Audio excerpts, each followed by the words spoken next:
I got my guest here, Brian Kohatsu. Did I say that right?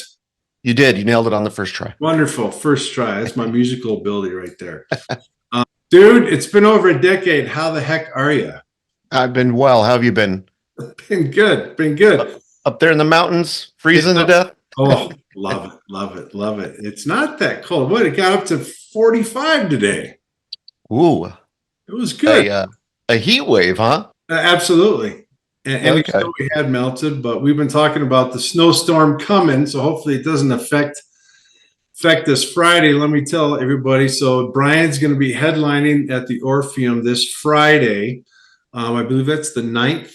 It is the 9th, correct? With a few other guys doing some comedy, and that's a big deal, man. So nice going on that. Oh, well, thank you. It's nice to Flagstaff's always been good to me. It's been a while since I've been up to Flag, so it has been a while. So it'd be good to kind of, you and there's some other people that I know up there too. So we'll see who stops by to see me. But at least a few of us, but we'll definitely be getting the word out for sure. And so I just wanted to say thanks for being on the Eclectic Mix with Steve on radiosunnyside.org and live on the radio 101.5 FM on KSZN. So Brian, tell our listeners who maybe don't know you who you are and what to expect on Friday night. Well, first of all, I can guarantee nobody knows me. so hi, everybody. I know you. I know you.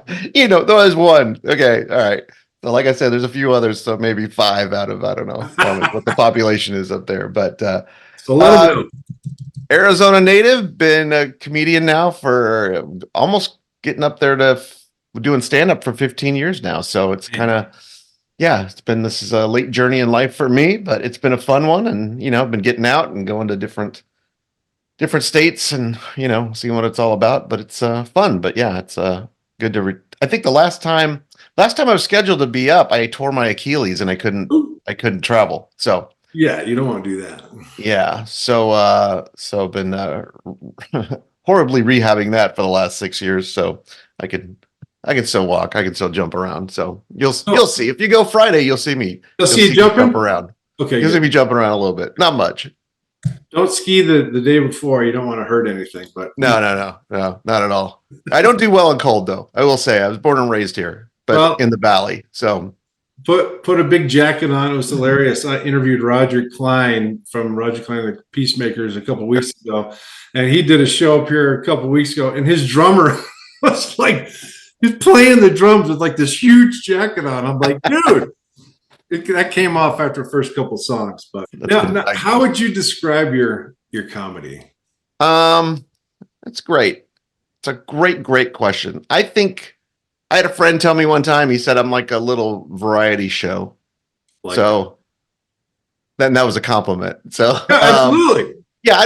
I kind of bounce around topics and things. And then I do voices and storytelling and observational stuff. So I do a lot of stuff. So it's not just, it's not just straight stand up. Just, I like I said, I move around a lot. I do a lot of stuff. So try to keep it interesting. So I work hard. I break a sweat sometimes. Yeah.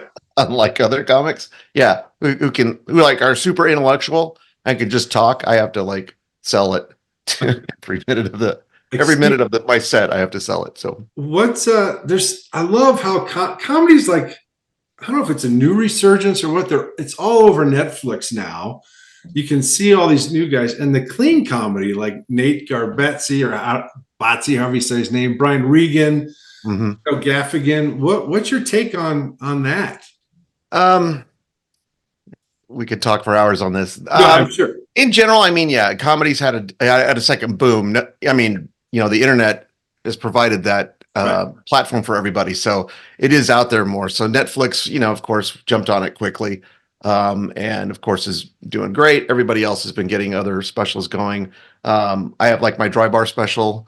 Dry Bar's strictly for clean comedy. I can't even remember what the number is. They're in.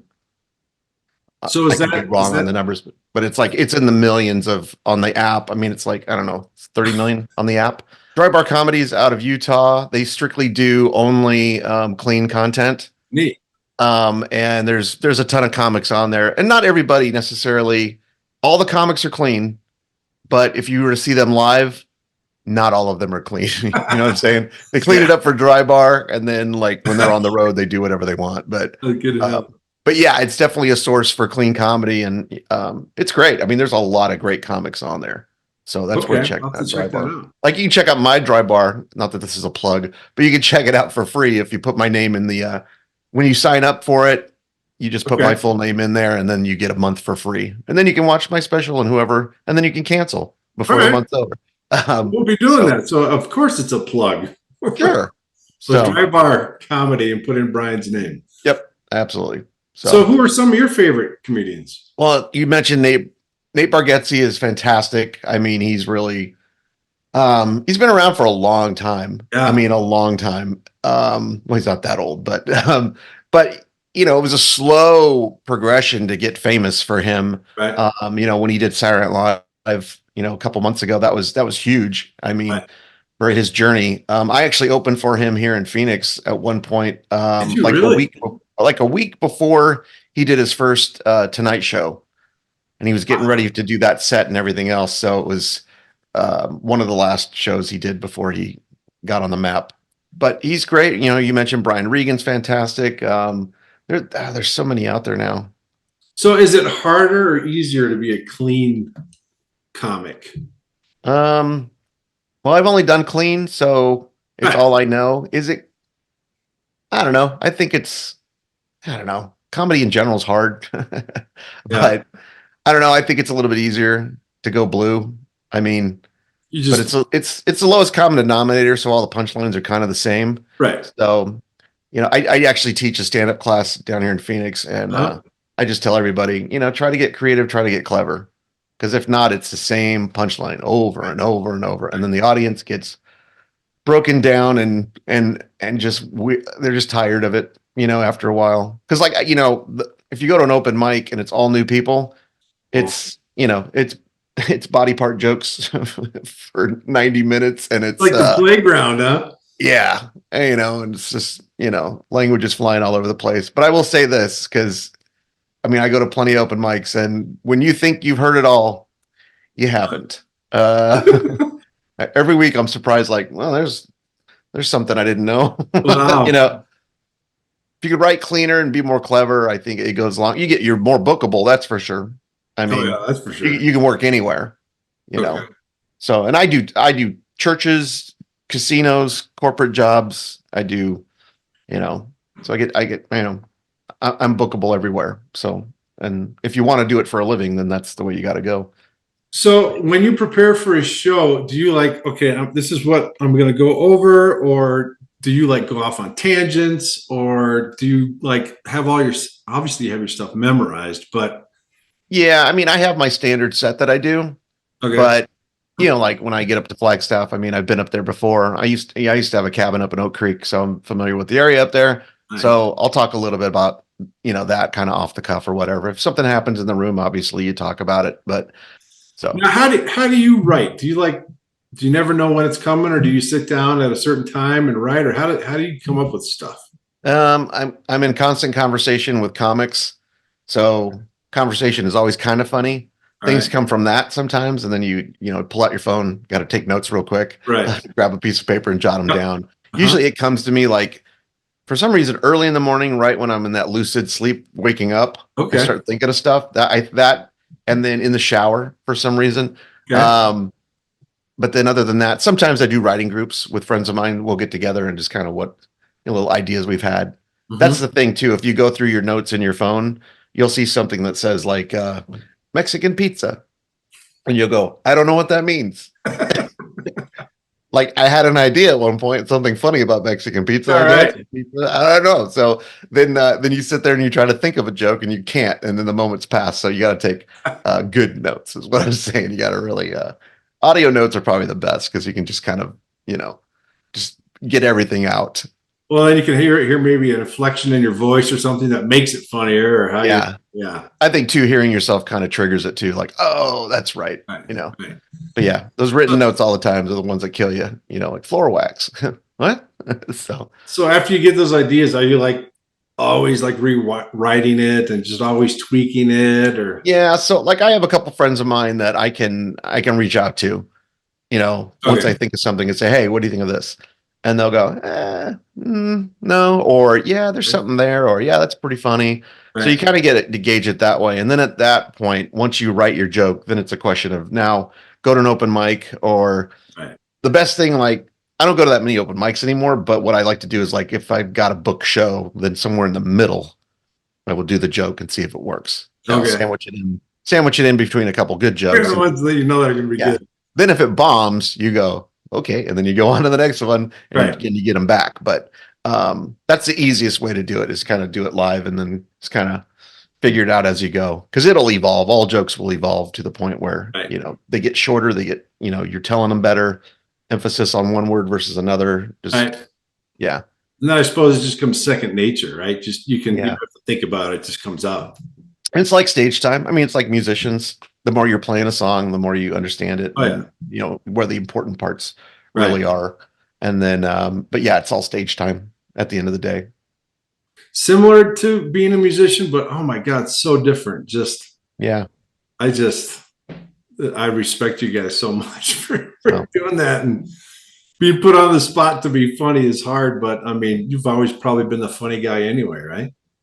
I don't know about No? that. Well, I did. My high school did name me funniest person, so Okay. we can blame them. Okay, it's all their fault. Apollo High School, class of '86. Shame on you.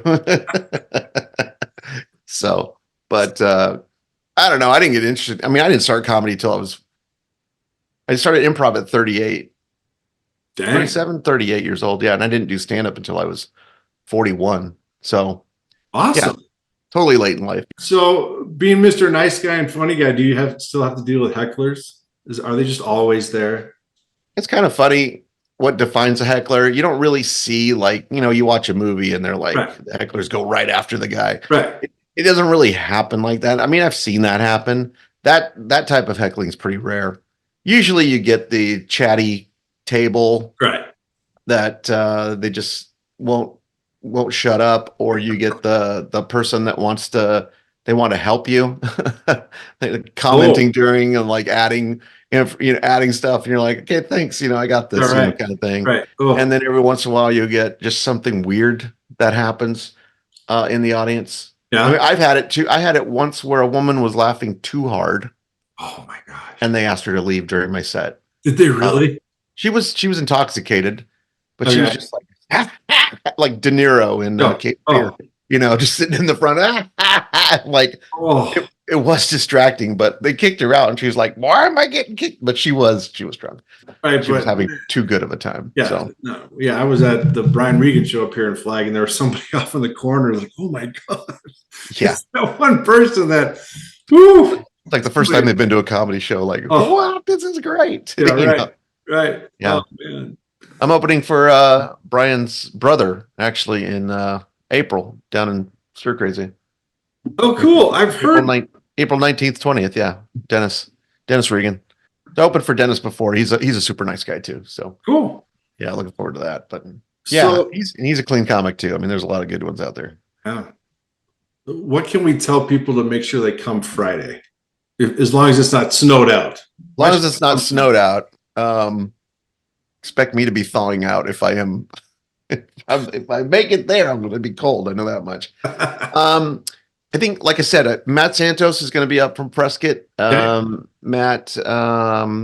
Matt's fairly new to the scene, but he's a good guy. I've known him for years. Amazing photographer. Cool. Matt's going to be there. A new kid I met the other day named Chewy. I've heard good things about him. And then JC Anderson, who puts on the show, always does a great job. He's a very funny guy. So those are the ones I know that are on the show for sure. So it should be a pretty good variety of acts. Yeah. Awesome. To start off the show and just kick it off. But it'll be a good time regardless. As long as everybody comes in and just wants to have some fun. Yeah, right. We'll be good. Okay. Yeah. So what's next for you? And I put out an album a couple years ago, which is a sketch album, which I never really promoted. So I'm going to try to promote that a little bit more this year. So it's it's just sketches like the old Cheech and Chong albums, Yeah. the Adam Sandler albums, stuff like that. So that's out. That's actually on Spotify. You can listen to that for free. Okay. That is to keep with the Asian theme. I'm I'm half Japanese, but I get mistaken all the time as being Mexican living in Arizona. So my album, like my Dry Bar special you mentioned, is called Japanese Bedtime Story. My my album is called Secret Asian Man. So because nobody knows. So, but you can check that out. So kind of had. It's funny. It doesn't do that great in the United States so far, but again, I haven't pushed it. But 30, I think we're up to 37 countries now. People have downloaded the album. So Oh, that's who knows? awesome. Yeah. So check that out on Spotify. It's a fun album. Well, that sounds like a fun deal, man. Yeah. Congrats on being able to be a full-time comedian and among other things. I mean, I know it's not easy. No, it's so different. The world's a different place, so you got to keep moving. Yeah. Got to make ends meet. I did a 55 plus community the other night, and I told them it's the first time I've done. I do 55 plus all the time. Yeah. First time I've done one at 55. I can actually move in. And they cheered for me, and I said, I don't know. I said, if you guys were thinking you're going to get some young, good-looking comics in here, I hate to tell you, but the comics after me are older than me, so enjoy it, ladies. That's right. Sorry, I'm not better looking. So, yeah, it's fun. It's a fun time. All right, Brian. Have fun at your class tonight, and be good. Yeah, thanks. Appreciate it, and good catching up with you. We'll see you. Absolutely. We'll see you again. Take it easy. All right, take care. See ya. Bye.